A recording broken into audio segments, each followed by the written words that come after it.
वंदन करतोय की तुम्हाला धम्म कळालाय. धम्म ही संकल्पना समजून घेण्यासाठी माणूस बनावं लागतं. आपण माणसं नाही आहेत, हाच मोठा प्रॉब्लेम आहे. आपण माणूस समजतो, आपण माणूस म्हणजे काय हेच माहिती नाही. मनोपुबगम्मा धम्मा मनोसेठा मनोमया मनसाचे पदुठेन भासती वा करोती वा मनोमया. बौद्ध धम्म हा मनापासून मनाकडे जाण्याचा महामार्ग आहे. माणूस म्हणजे काय?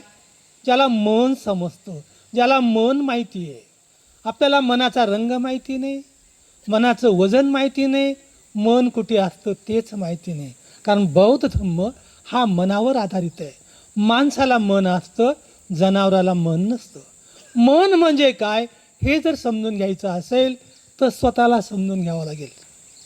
स्वतःला कसं समजून घ्यावं लागेल की काही काही जे थेरम्स आहेत, थेरम्स इतके सुंदर आहेत की बुद्धाचं जे या मानवाला दिलेली सर्वात मोठी देण आहे. ती देण म्हणजे कंडक्ट्स मेक्स ए पर्सनॅलिटी.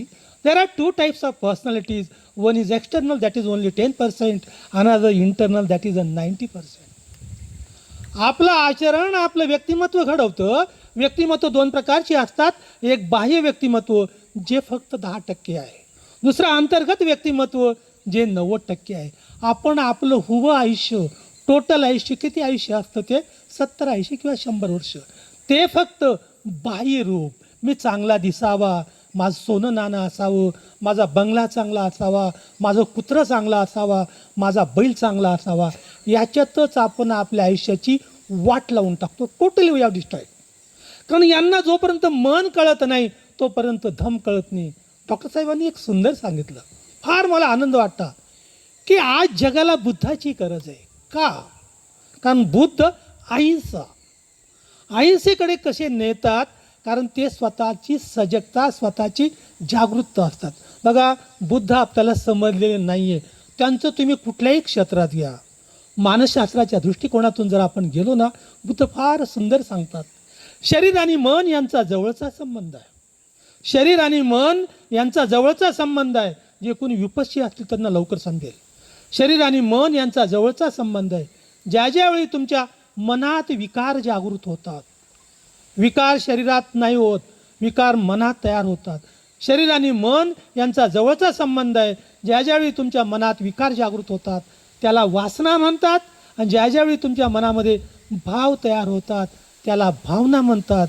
पण या येड्या माणसाला वासना आणि भावना या दोघातला अंतरच कळालं नाही. म्हणून हा पोटभर खात नाही आणि सुखाने सोती. This is a cause and effect हा जो नियम आहे, कॉज अँड इफेक्ट, कार्य आणि कारण. जगात दुःख आहे, दुःख अनित्य आहे, अनात्म.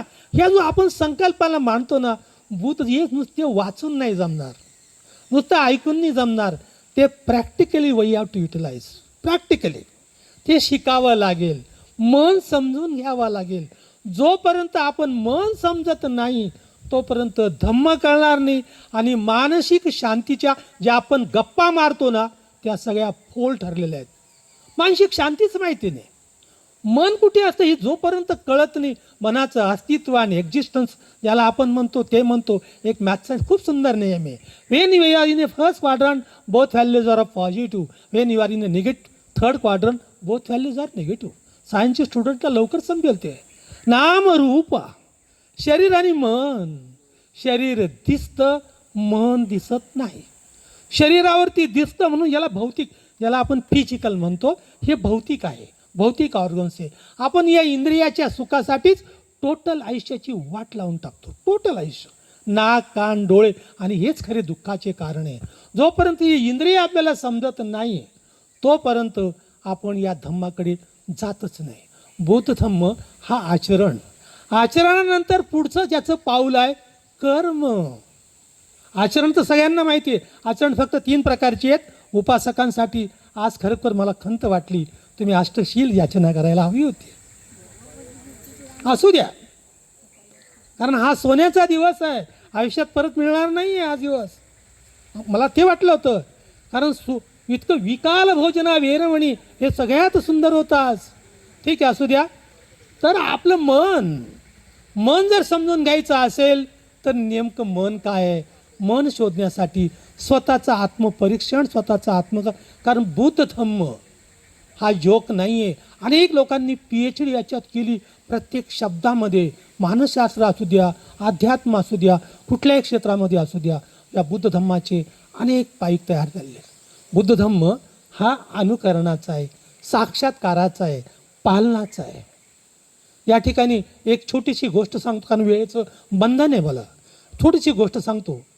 एक माऊली होती, तिच्यावरती अनेक दुःख कोसळले. त्या नियम पाहिलेत ना, बुद्धाने खूप सुंदरपणे समजून सांगितलं आहे. कर्ता कर्म करतो तो क्रियापदाने करतो, कर्ता कर्म करतो तो क्रियापदाने करतो. कर्ता जे कर्म करतो त्या प्रत्येक कर्माला तो कर्ता जबाबदार असतो. He is totally responsible for that. कर्म कुठेही करा, इंग्लंडला करा, अमेरिकेला करा, बुलढाण्याला करा, कुठेही कर्म करा, केलेलं कर्म पिकतंच. आणि ते जर कर्म पिकलं, फुटतं, त्याचा वास येतो. जर चांगलं कर्म केलं ते जर फुटलं, त्याचा वास सुंदर येतो. वाईट कर्म केलं तर घाण वास येतो. म्हणून कर्म. आता कर्म जो अल्बर्ट आइन्स्टाईनने जो घेतला, E=mc². प्रत्येक कर्म एक एनर्जी तयार करतं, एक ऊर्जा तयार करतं.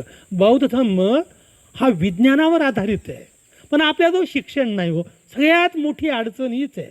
आपण फक्त त्या पंचशील जैविक बोलायपुरतेच बुद्ध आहोत. बौद्ध धम्म हा फार वेगळा आहे. तुम्ही त्या प्रत्येक पातळीवर जा, त्याला चेक करा, तुमचं ऐकू तिथे कमी पडेल, फार वेगवेगळ्या दिशेने. मग E=mc². आपल्यामध्ये जी ऊर्जा तयार होते, भोजनातून ऊर्जा तयार होते, प्रत्येक आता या प्रवचनातून ऊर्जा तयार होईल, त्या ऊर्जेचा वापर आपण करत नाही. आपण तो विसरून जातो. आणि शेवटी आपण आपल्या समस्यांमध्ये, आपण आपल्या प्रॉब्लेममध्ये, आपण अडचणीमध्येच फसलो आणि तिथंच गुरफटून जातो. आणि तो धर्म न कळाल्यामुळे आपण स्वतःचं सुखी झालोच नाही, दुसऱ्यांनाही सुखी करू शकलो नाही. मग सब पापस्य की वाईट कर्म कधीच करायचं नाही. पहिलं अर्थ त्या माऊलीला कळाला. दुसरं सांगितलं कुशलस्य उपसंपदा. कुशल म्हणजे पुण्य, चांगलं कर्म. चांगलं कर्म करत राहा, वाईट कर्म करायचं नाही. आणि कुशल कर्म. मग तिने परत विचारलं की कुशल कर्म म्हणजे काय, पुण्य कर्म काय.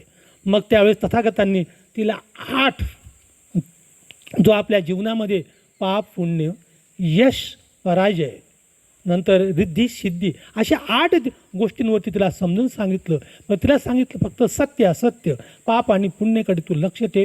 जे हितकारक आहे, जे लाभकारक आहे, जे सुखकारक आहे, ते तू कर्म कर. कुशलस्य उपसंपदा तू स्वीकार. ती म्हटली हो, मी काया वाचा आणि मन याच्याने तिघांचं कर्म चांगलं. सचित परिओदपनं एतं बुद्धान शासनं.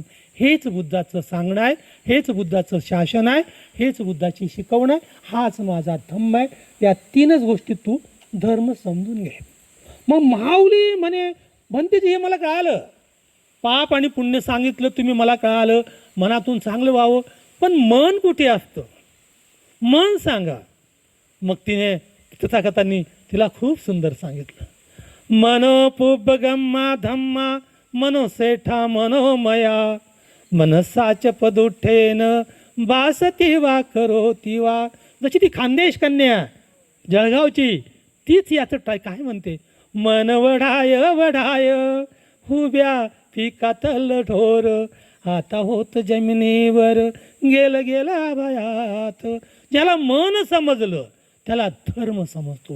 मन जर तुम्ही तुमच्या धाकात आहे, मन तुमच्या ताब्यात आहे, तर तुम्ही माणूस आहात.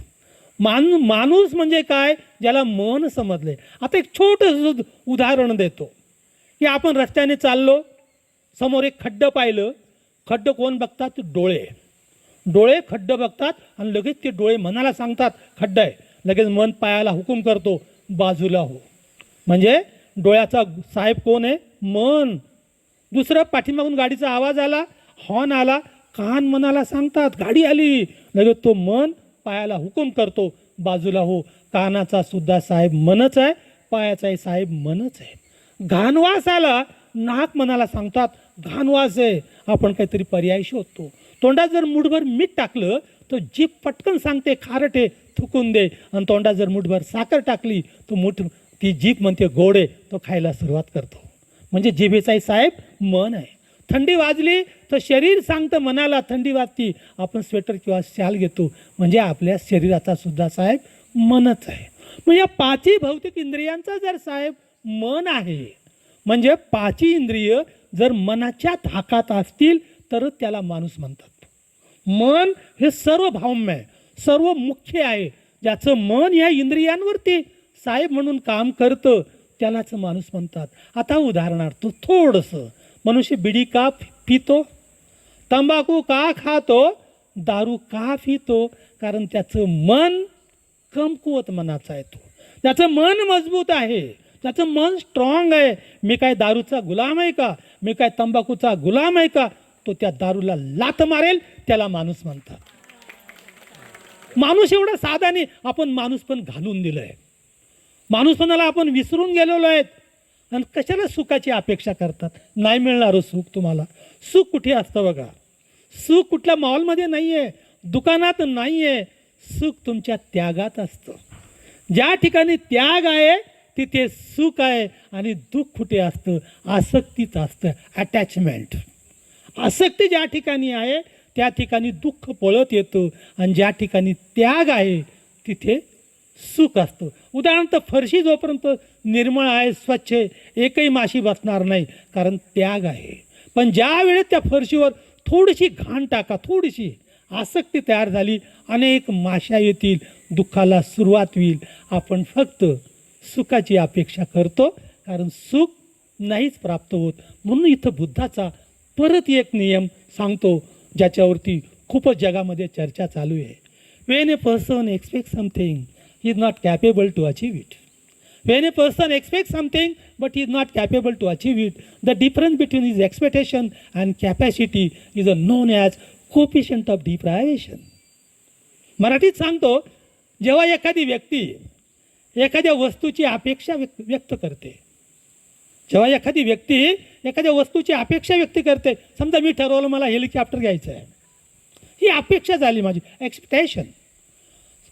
जेव्हा एखादी व्यक्ती एखाद्या वस्तूची अपेक्षा व्यक्त करते, पण ती अपेक्षा परिपूर्ण करण्यात त्याच्यात क्षमता नसते. जेव्हा ती अपेक्षा पूर्ण करण्यात त्या माणसामध्ये क्षमता नसते, म्हणजे एक्सपेक्टेशन अँड कॅपॅसिटी. मग पुढे काय होतं, मानसिक नियम सुरू होतो तिथे, की त्या माणसातली अपेक्षा आणि क्षमता या दोघांमध्ये एक दरी तयार होते. समजायला थोडं अवघड आहे. ती अपेक्षा आणि क्षमता याच्यामध्ये एक दरी तयार होते, आणि त्यालाच मानसिक विवंचनेचा सिद्धांत म्हणतात.